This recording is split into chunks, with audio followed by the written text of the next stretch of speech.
Party to have a conversation on the current state of the nation as much as time will permit us. Good morning, sir, and welcome to the program.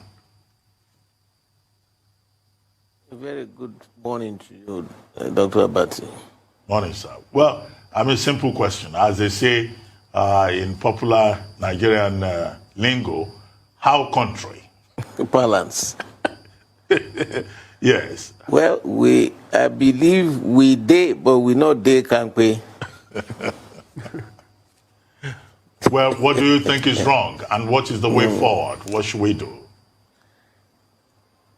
I believe that for over 75 years that I have lived on this Mother Earth, I had never experienced or seen my nation in this situation. It's like we were headless. Nothing is going on. And I feel that the issue of this, the insecurity in the land, the lack of unemployment in the land, and so many vagaries of inactivities, jumpstarting, encouraging people to move from A to B peacefully, to carry out their normal jobs and duties and make their money at the end of the month and keep their family alive. We can't guarantee that anymore. So I keep wondering, because this is no longer a matter of party A or party B. Nigeria is in dire strait. The president must rise to the level where I can't teach him because he was my boss in the military. Now, there are so many ways, I believe, from my military training that you can approach the situation. We have what we used to call aid to civil power. That's if the police action is not working, is not effective, then the commander-in-chief can get the army out in an operational order that will support, lives and properties. Because the first responsibility of any government is to ensure security of lives and properties of its people. Once you don't get that going, the whole National Assembly, they can shout from here till Timbuktu, or, the country is wobbling. And something has to be done, and done very quickly. It's our nation. The heavens are going to fall, like we say in the local parlance. Nobody is secured. When you get out of your house, whether you're a rich man or poor man, a middle class man or whatever, you keep looking right and left, looking forward and back for security. What is this? Something has to be done. It's no longer a matter of party A or party B. The platform is wobbling, and wobbling so badly. So what can you do? The senators are talking, the members of the House are talking, everybody, every corner, there's so much anger in the land. There's so much, people are not pleased. They're not happy. Well, thank you, sir. People are certainly talking, and the presidency is listening. You'll recall that this week, Femi Adesina issued a cryptic warning to past political leaders and religious leaders, saying that there's some saber rattling going on. There are threats to topple the government of President Muhammadu Buhari. What is your response to that, sir? I think that is an absolute trash. It's an absolute trash. What are you talking about, taking over government, an elected government? Are you saying if we feel that things are not going in the right way, we cannot talk? When we talk, that for one is your birthright. Two, it is a fundamental right to react to situation, to react to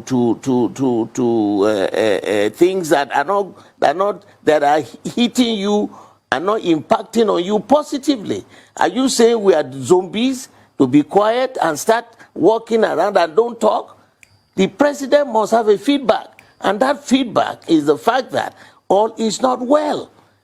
All is not well. Additional can be deceiving himself there, but all is not well. He must have relations, he must have friends, he must have his own children too, who are going from location A to location B. It is heart-wrenching. And this talk about trying to take over government, to do what? You see, if you are not elected, what are you taking over? Taking over what? So people must no longer talk. When the current Minister of Information, when Jonathan was there, he was the greatest spokesman, talking from all sides of his mouth, talking from all sides of his head, blasting the government, talking. In fact, I remember one time, Bola Tinubu called Jonathan the drunken Ijoman. He didn't get offended. So you are now telling people, be quiet. Because you are planning to do what? What do you want to do? You are elected there to serve the people. Those in government must ensure that there will be security of lives and property. That is non-negotiable. Please, let them move away from this scary, unfathomable statements. All right, sir. Thank you so much for your explanation. I'd like to get your comments also on the reactions of another elder statesman, I should say, a man in his 80s, Robert Clark, saying that at this point he doesn't think Nigeria will last another 6 months and the military should come in and make a dash at governance. No. Let me try and advise our people. You know, it is not the responsibility of the military to get involved in governance. I was in the military. I knew what it was when we had the normal civilian governance, and I knew what it was when the military took over. The impact it has on the military itself, we are yet to completely get back to normal operation. People who are talking about military, that is not our responsibility. It has never been, and it will never be. Everybody is designed, trained to do its own function so that the collective responsibility, the unanimous working together, is to make sure that A and B can move in one direction that will be synonymous to civilized behavior. Please, those who are talking about military should dance away from it. It is not acceptable. It will completely roll this country back many centuries. The young men in the military now, they have their responsibilities. That's why I'm saying the aid to civil power operation should be immediately enforced so that the military will be engaged in driving all these miscreants from the streets. You know, and it's something we had done before. But to tell them, hey, you come and be in government and come and do what? Is that what they are trained for? Well, I don't subscribe to it. It will send us so many centuries back. Let us talk about it. That is the essence of democracy. We can talk about it. We can react to things that are not going right. And you have, it's part of the fundamental rights of every Nigerian. Because governance, like that's what we are saying. You see, the system we are running is so akin to military organization. You have one man sitting at the top of the government and his orders percolate to the bottom. No. In a democratic dispensation, power must come from the bottom up. The power of the people is what should drive our politicians and our leaders in taking decisions. Because you are elected, you told them, please trust me, that I will go there to manage the resources of your nation for your benefit, not the other way around. Every Nigerian will agree with you that whatever the problems may be, this is a civilian dispensation. Which will solve it. And military rule is unacceptable. It has become unfashionable. It's an aberration. And it's an aberration. You got it right, sir. But you were talking about the military as an aid to civil power. Now, that is a part of the constitutional responsibility of the military. But we have also argued that, in fact, the military is so involved at the moment. Soldiers are now doing police work. And even in spite of that, we have not seen any difference. Now, as a retired military chief, do you feel embarrassed that even with the military getting involved to protect Nigeria internally and externally, they don't seem to be doing a good job? And then, many soldiers, after they returned to civilian rule, took over and took the Agbada. They donned their Agbada and Babariga. They became civilian politicians.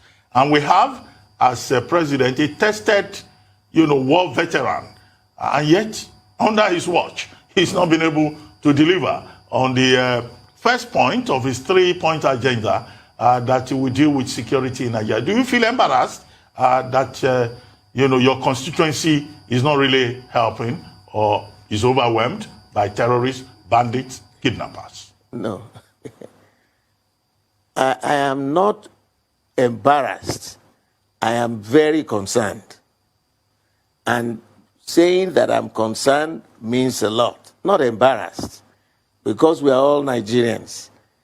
I said that there is an operation that we carry out in the military that is codenamed Aid to Civil Power.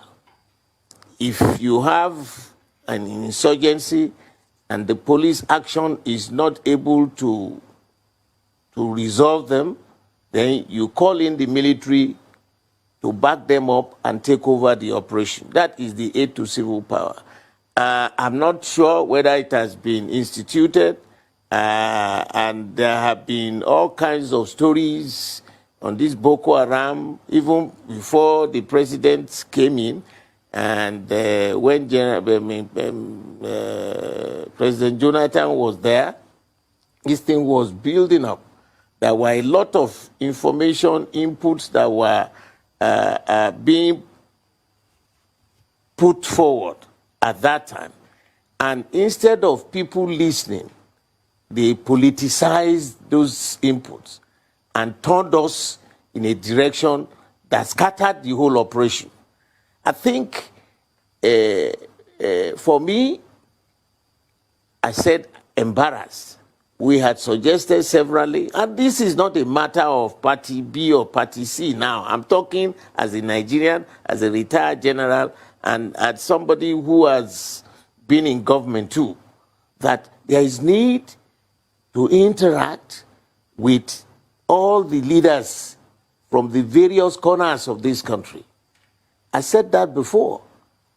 Let the president make sure they call all these people, because when in our local parlance, in those days, once you have something that is much bigger than what you had experienced before, the local Oba or whatever, the king there, will call all the leaders of the various quarters and brainstorm. Like we say in my local parlance, you put your heads together, you put stomach to stomach, and discuss these things. Let's find solutions. It is not that a one man should wear the brains of everybody. It is when you interact, you discuss, that you find, ways of suggested solutions to the problems that are befalling us. So, in my opinion, I think that rather than saying embarrassed, I said I'm very concerned. They have tried all kinds of methodologies in the past. For us, it has not worked.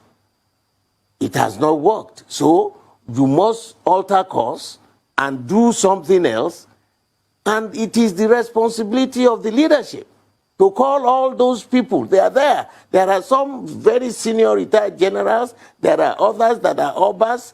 you know, from various quarters of this country. There are also very, very senior politicians. Call them up together, lock the door, discuss the problems of this country. Forget about your party B or party A or party C. It is now a national malady. And so he calls for everybody to put their hands on the deck and see what we can come out with. So everybody will leave that meeting feeling that you are part of the solution. It's our country. That's one side. The other issue for me is that the system that was handed over since 1999 is not working. For God's sake, it is not working. And you will know that the lack of communal security is what is being transported and is expanding and is completely consuming this country. It means that the issue of total centralization of the power of the presidency is not working. You have to devolve power to the states so that the states itself, the local government, will also have their own powers, so that from unit to unit, you can effectively, the people in that community will know that this chairman, we voted you and your team to make sure that life means, brings more, gives more meaning to them. And if you don't do that, they can remove you in 4 years. But to leave it that one man will sit and the power will percolate from top to bottom with this massive nation, that system has not worked. We have tried it, it is not working. Don't let us deceive ourselves. And there had been a national conference. A report was submitted. That report is still there. We have another 1 year of the grace of God to let us sit down and discuss the report of that conference. And let's move forward. For me, it is not a matter of you hate this one, you hate that one. You know, the consequences now, one, you are perpetuating the lack of cohesion amongst the tribes. They are no longer talking together. When I was young, I mean, the Fulanis used to bring their cows over 75 years now. And after selling the cows in Lagos, they would have been able to extract the urine of the cows. And Agumudadani, they were going all over Lagos. People bought a lot of the Agumudadani. There was no friction. There was no descending voices. They made friendship with everybody. And they made their money, went back there, and will come back with the cows. So now what is the problem? Why are we having so much tension amongst ourselves? I think something is, some devil has entered this country. Maybe we have offended God. And I think we need a lot of prayers, you know. We need a lot of prayers and sincerity of purpose and commitment. Lack of greed. You know, it's so mind-boggling. Well, we do certainly need some kind of atonement from the kind of climate that we're seeing now of fear and of tension, like you just highlighted. But around a month ago, Lieutenant General Ibrahim Atahiru, Chief of Army Staff, said that they would be calling on retired military officials. Have you been called upon, sir, or is that also politicized? I just have to ask specifically, because you also mentioned a tendency to let reports gather dust. This was announced a month ago, yet we haven't seen much action. So I want to know if you have been called upon and what your inputs would be on thorny issues like the practice of ransom paying to bandits and terrorists, for example. Where do you stand on that question? For me, it is another experience in my life. You know, initially, nobody thought about that. Then suddenly, it has become the noise all over Nigeria. that all these kidnappings and things were, you know, another organized methodology of extracting money from people. I believe that's why I said, just before you asked the question, that I believe some devil has entered this country. Because what do you gain? If people are genuinely, honestly engaged, they have a source of income, there is employment in the land, there is, you know, all the policies of business and all that are all working akin with the standard of civility. Who will now think of going to kidnap the child of Mr. A for a ransom, and it is organized? It is the lowest ebb of any civilization. He hasn't called me, and you know, the general, the chief of army, I haven't heard anything from anybody. But to me, that's something that is very strange in this land. What is going on? What is going on? Okay, if you kidnap the son of Mr. A today, and you collect the money, you use the money to feed yourself, to send your own children, you know that's an illicit and illegal money. Who can guarantee that your own child will not be kidnapped tomorrow for you to pay? Does that make sense? Does that make sense? I mean, one we must, on moral suasion purposes, our religious leaders must come out and talk. Let us teach our kids the moral standards required in a civilized environment. What happened to the civics that we learned when we were young? If you do something evil to another man, who tells you that tomorrow that evil will not come into your house? What the hell is going on? He hasn't called me, but, you know, we have a pool of people that he can call. But this is my view. It's very, very heart-wrenching. Very heart-wrenching. Okay, and I mean, it's quite very painful what is happening in the country. But you talked about religious and moral leaders, but there's been a religious leader, or sheikh, that has been engaging with kidnappers. His name is Sheikh Gumi. I mean, what's your take on him? And I'll also ask you, what's your take on the presidential ambition of, can I use the word, your friend Bola Tinubu? Senator Bola Ahmed Tinubu. Oh, gosh. Well, let me say it in very clear language, in English language. To me, it's an insult to the civilized people of this country, those who are committed to national development, that the likes of him, first of all, we must, whoever is going to come to take over the mantle of this country, I am of the opinion that the system of governance we are running now is completely ineffective. It is so militarized in its structure, in its nature, and we cannot be waiting for others from one single person. Let the power be devolved to all the states so that in each area, you know, people, because as you go from one state to the other, the culture is different, the attitude is different, the resources are different. So it is the aggregation of all these states that will make this mighty nation. But to sit down in one place with somebody backing others like a military organization, it is not working. So for this man, this clown, saying he wants to be president, you should ask him, what did he do where he governed before?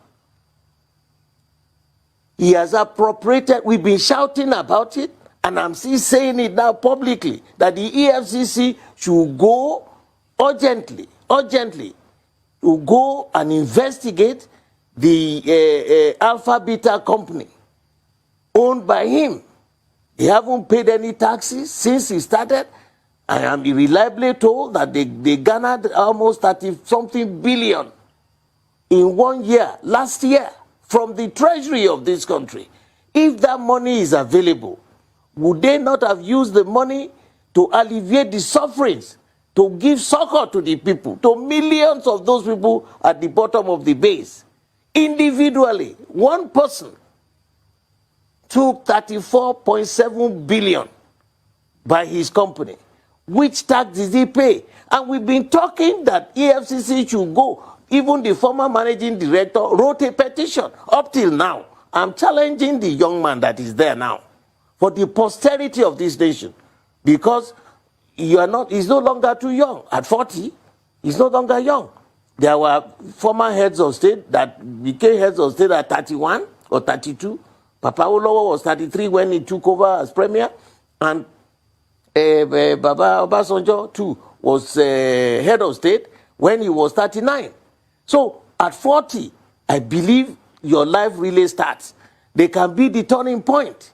Let him be bold enough and save his own generation.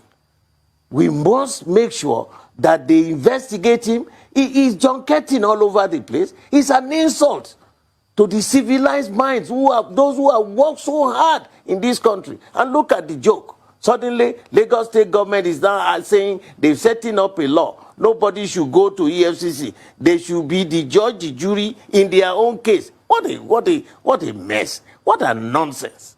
Please, this nation must survive. If by whatever yardstick it becomes the head of state, I will cease to be a Nigerian. And I'm not joking. How? About Sheikh Gumi, I talked about. You talked about a moral compass and a religious leader. Have been talking to some of these bandits and negotiating with them, and ransom still being paid anyway. Yeah, the Dr. Gumi, Sheikh Gumi, yeah. What he was saying, and I like people to be honest. You know what he said? I listened to it. He said he championed the fight against Jonathan during his period and was calling that Jonathan must resign because so much blood has been spilled. He said it openly. He said, so what for now, if he did that to Jonathan and he's asking his own brother, that's the way he said it, that he's asking his own brother that he must change his system. Otherwise, he will lead a protest down that he himself, because more blood has been spilled now than Jonathan's period. So he's going to ask him that he must also resign in a double fashion. You know, he was talking to his people in his teaching. And I looked at it and I said, ooh, well, if he was that bold, which was true, he said it at that time, why can't he say it now? Because the situation has not gotten better. But all those jokers, like the Minister of Information speaking from both sides of his mouth and lying all the way, and the additionals of this world and the other gentleman there covering up, let's tell the truth. Say it the way it is. Like we say in my palace, why don't you say it? If you say it, you die. If you don't say it, you die. Why don't you say it and let the devil be ashamed? You know, there's a popular saying, if you fool me for the first time, shame on you. But if I'm so stupid that you fool me the second time, then shame on me. Nigeria has grown. This nation has produced all parts of the country. I see the young minds, all these young people from all over this country, the north, the south, the east, and all that. They need a future. We need to translate and transform our Nigerian country to a nation. We are just existing as a country and not a nation. And it's going to affect the future of our people. Please, let's do what is just, what is fair, what is right, for the sake of these young generations that are coming. I mean, these are tough times in Nigeria. I would like to repeat the point we both agreed upon earlier, that military rule is an aberration. And as a company, Arise News, Absolutely. our policy is that there's no role for the military in democratic governance. So I'm just restating that for the benefit of those who could twist the statements. Now, let me go back to Asiwaju Bola Ahmed Tinubu. Chief, I hope you are aware that on the basis of some of the things you said, Asiwaju Bola Ahmed Tinubu could take you to task. You called him a clown. You said he has to account for some money. But these are allegations. You bet. Yes. Well, I hope he doesn't sue you for defamation. Those are your words, not ours, in this station here. But very quickly, the bone of contention. Let us go to court. Well, okay. Now, let us go to court so that we both will be talking under oath. I am saying these allegations, we have documents. EFCC has been investigating. The former managing director of Alpha Beta himself stated, black and white, how they have been siphoning the money of the Lagos State Treasury. And you're saying, let him take me to court. We will go there, I will say my own, and the papers will be there, let him defend it. First of all, we want the original certificates of the university he claims he attended. And exactly what is his own real name.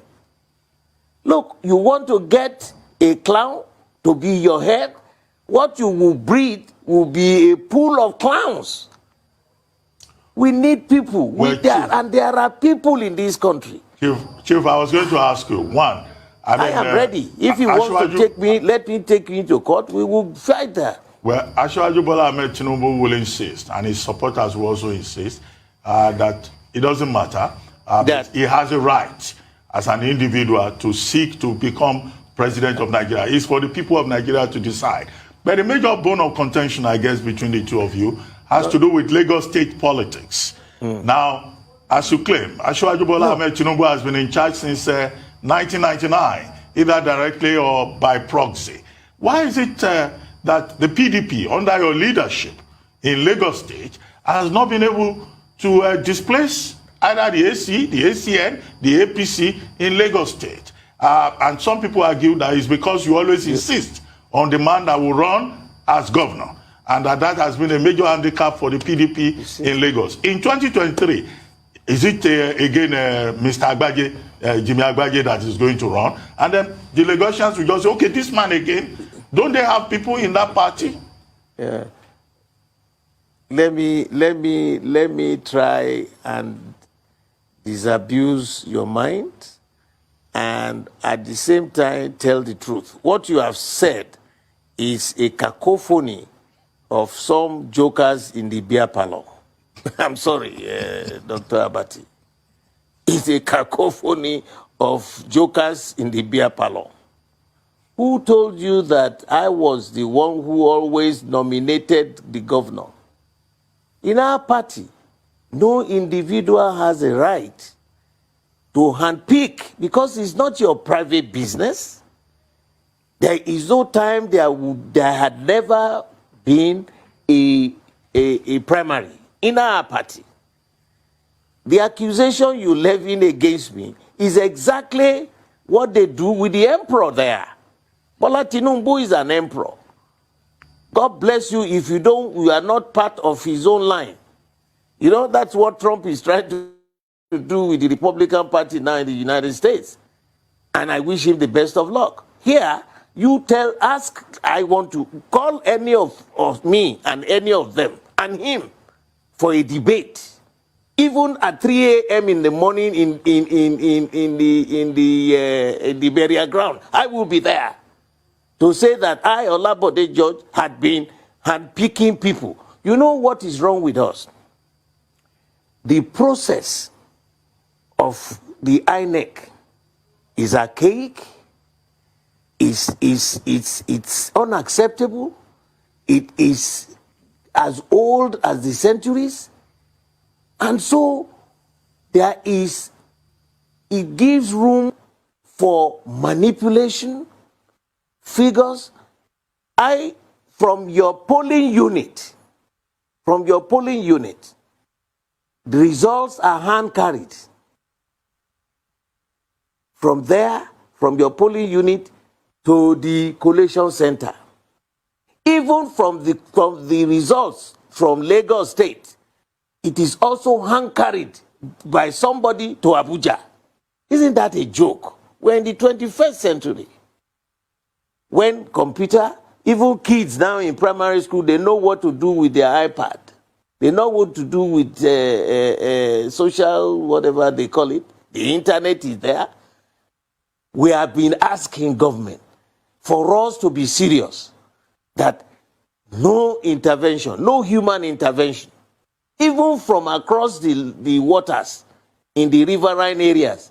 You know, people come by boat carrying the result physically. Isn't it a joke? Where is that giant of Africa? Computer is available. The software is readily available. We have a lot of brilliant young people in Nigeria who can write programs for us and bring out a super program for us to run our election. We are still asking, where is the e-voting? You know, they tried. One, if you go to your polling something, you bring out your PVC card.